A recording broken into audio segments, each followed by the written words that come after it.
The central theme of the World Economic Forum annual meeting in Davos this year in 2019 is Globalization 4.0.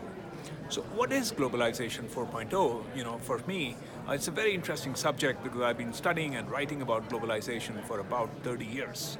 So, if you look at the march of globalization, the globalization 1.0 was actually the globalization of, in search of markets, which is, looking for new markets like the British East India Company or looking for resources.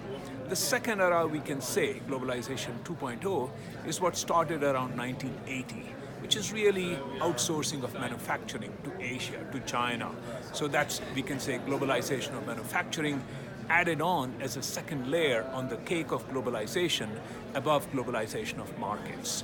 The third layer on that cake was the globalization of R&D that took place starting from around 1990, which is really companies like Microsoft and others, IBM, building R&D centers, GE, not just in their home countries at the headquarters, but in other places around the world. The fourth layer now, that's Globalization 4.0, that layer on that cake, is really actually the era of digital technologies and how these digital technologies are actually affecting, permeating, and transforming all of the first three layers. So that's the new era of globalization. Now, how is this new era of globalization affecting actually interlinkages among countries? Many analysts, including, in fact, The Economist, just the latest issue, misinterpret what's happening in terms of globalization and call it really the transformation of globalization, as Economist puts it, into slobalization. I think that's absolute and total baloney. What has happened is that global connectedness is actually not only strong, it's becoming stronger. But global connectedness by trade in goods is the one that's slowing down.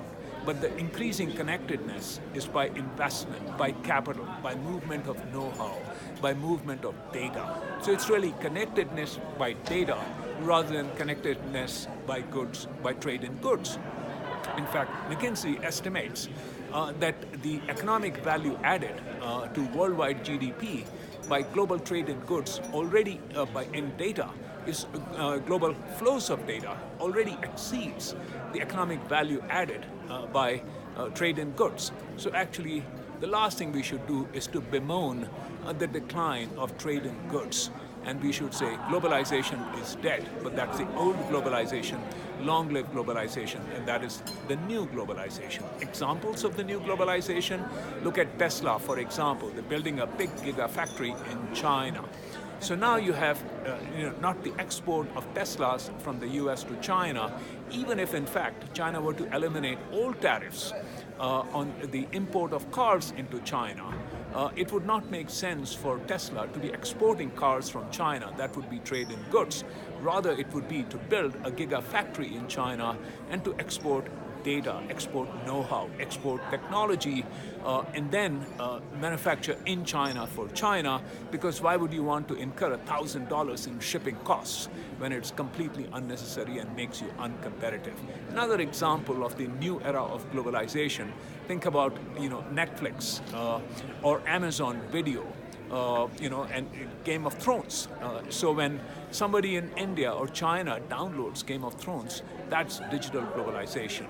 Then, of course, we look at other developments, other examples of globalization is, for instance, global platforms, whether it's in the form of Facebook or Android or WhatsApp or Instagram. And of course, the new era of digital globalization is also the traditional, trade in goods and trade in services that becomes a whole lot more efficient because customs clearance or coordination now can take place through, paperless mechanisms through blockchain. Is globalization 4.0 good?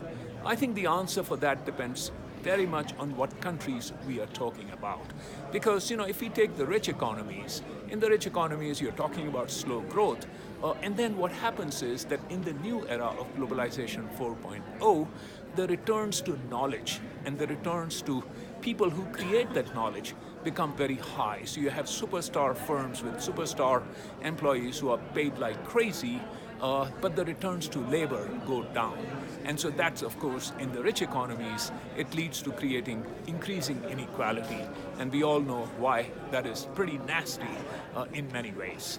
On the other hand, if you look at emerging markets, developing economies, there the vast chunk of the population has historically been actually unconnected to the financial sector, to education, to healthcare, and so on. And as that bottom of the pyramid or even the middle of the pyramid gets connected now to the rest of the world, gets connected to the online education, gets connected to telemedicine, and healthcare apps gets connected to fintech apps, then suddenly actually the world opens up for those hundreds of millions of people in emerging markets. And again, the labor costs there are very low.